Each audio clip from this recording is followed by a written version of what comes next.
गोपाल ने जैसे ही लोस्तु बड़ियारगढ़ की सीमा पर कदम रखा, सूखी मिट्टी उसके जूतों के नीचे चरमरा उठी। हवा में धूल के सिवा कुछ नहीं था। मुख्य सड़क पर घुटनों तक घास उग आई थी। उसने एक घर के दरवाजे पर हाथ रखा। वहां लगा लोहे का ताला पूरी तरह जंग खा चुका था। सन्नाटा इतना गहरा था कि उसके अपने सांस लेने की आवाज भी गूंज रही थी।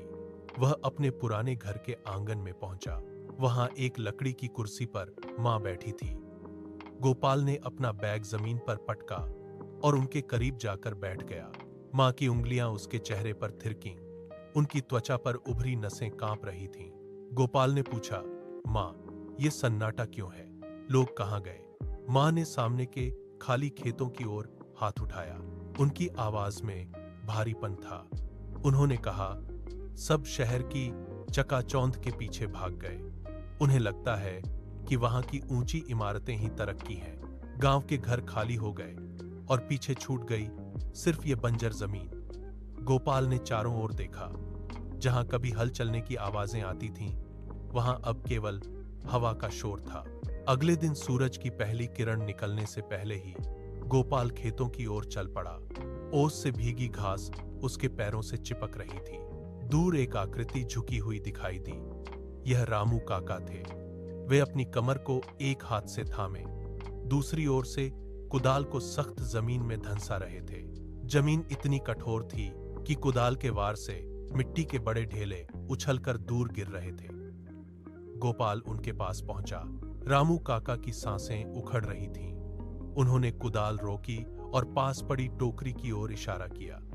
वहां ढेर सारी सब्जियां रखी थीं, लेकिन वे अब ताजी नहीं थीं।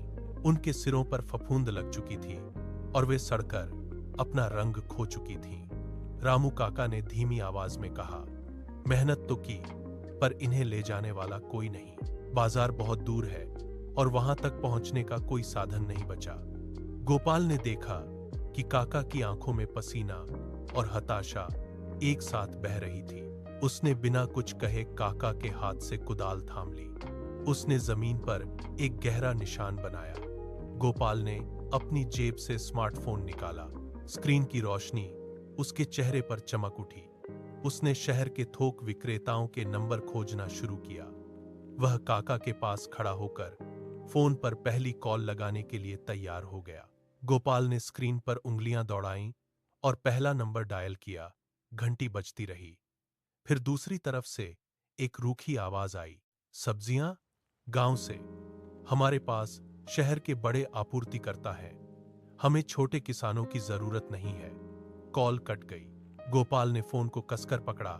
उसकी पोरें सफेद पड़ गईं। उसने दूसरा नंबर लगाया। जवाब वही था। तीसरा, चौथा, पांचवा, हर बार वही ठुकराया हुआ जवाब।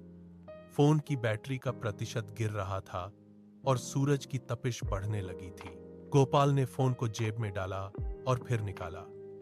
उसने खेत की ताजी कटी सब्जियों की एक तस्वीर ली। उसने सोशल मीडिया प्लेटफॉर्म खोला और उसे अपलोड किया।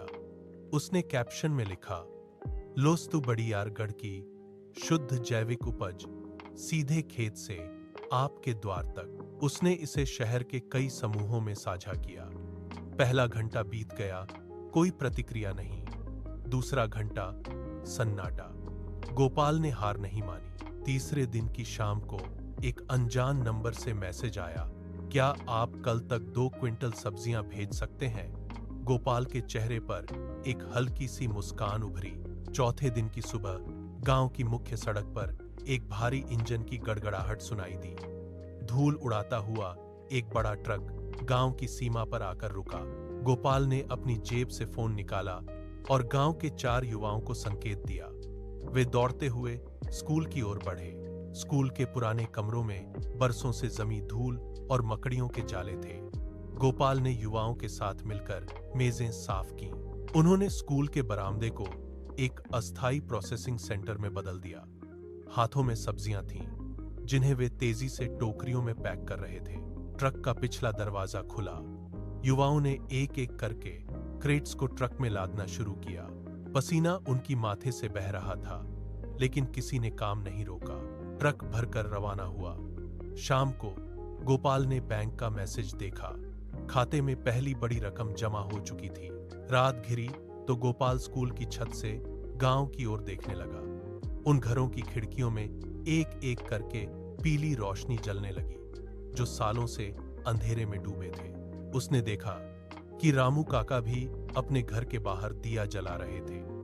मेहनत का फल अब केवल कागजों पर नहीं, बल्कि गांव की हर गली में दिखाई दे रहा था।